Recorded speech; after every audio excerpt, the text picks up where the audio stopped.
是是是，事实是是是是是，事实是实施，是实是是是实施是是，事实是实施施，是实是，实是施，是实是是实是，实是是，是实是实是实施。实时，史实是实施施，实时实施施，是是是是。I've never been more baffled in my entire life. Yes, What? it should baffle you. For such that's the miracle of the Chinese language. You know, What? you can create an entire poem made out of the word "shi," and you can write it out in characters that people understand because characters and sounds aren't exactly linked in Chinese. And you can just do that. You can create that. This very strange, peculiar, bizarre poem where every single word is just "shi." That is amazing. That is amazing. I respect that. I respect that as well. And apparently this. So yeah, that's the thing of China. That's the thing with Chinese. If you want to learn Chinese, just remember that the sound, I guess, for mother and horse are almost exactly the same. Ma and ma, I think.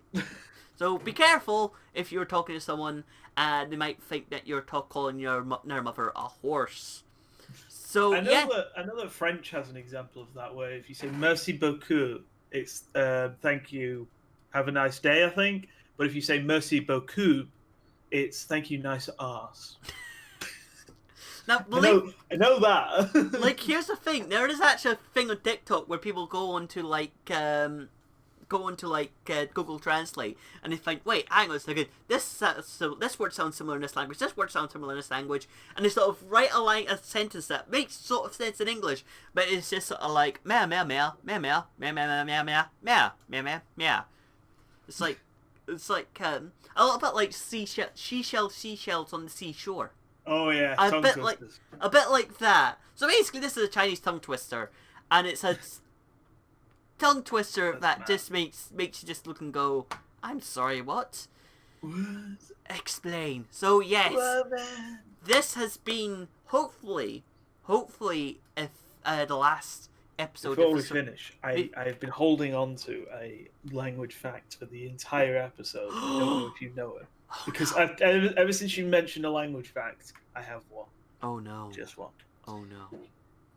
One of the most important historical objects that has ever been found in the translation of any historical language was the Rosetta Stone. A stone that translated Greek, something else, and hieroglyphs, allowing us to translate hieroglyphs for the first time ever and allowing us to use language. But the thing is, everyone talks about the Rosetta Stone as allowing everyone to translate what the hieroglyphs were. What does the Rosetta Stone actually talk about? I know. What was so important it had to be carved on a piece of stone for history? Tax information. It's tax paperwork. That's pretty much that. Yeah, that's pretty much it. That blows. It's tax paperwork. Listen, do you want to know something? I've got another short historic fact about language. Prepare yourself for this one. What do you think is one of the oldest names we know of? Right? Have a guess. This happened to be Air Nasir. Air Nasir, and the reason why that is the case is because it was full of complaints about his shitty copper. He was a Air copper. Nasir's shitty copper. I love the fact that the only reason we know of Air Nasir's existence is because this terrible tradesman had so many written complaints about him that he kept on clay tablets and stored them in his basement, that thousands of years later, when his house was excavated, we found hundreds of complaints about Air Nasir's shitty trading. Imagine. That's the only reason we know about it. Imagine if, like, in like 1,000 years' time, the only person we actually know of by name is, I don't know, what's his name? I can't think of anyone who'd compare. I can't think of anyone who would compare in that regard. Anyway, shall we wrap this up finally? Alrighty. Right. So this has been, hopefully, I hope, the last Historia Lothiana live. I hope, because if there's another Historia Lothiana live, that means that there's We're into the lockdown again. They were in lockdown again. Yay! Because if there's another lockdown, we're gonna have to bring this back. But hopefully, we won't be in lockdown because guess what? We're kind of opening up on the 5th. Yay! Anyway, I have been Abby Archer. I've been the Fat Friar. And you have been listening or watching, I don't know, to Historia Lothiana Live. If you want to donate, please go to ko-fi.com/Historia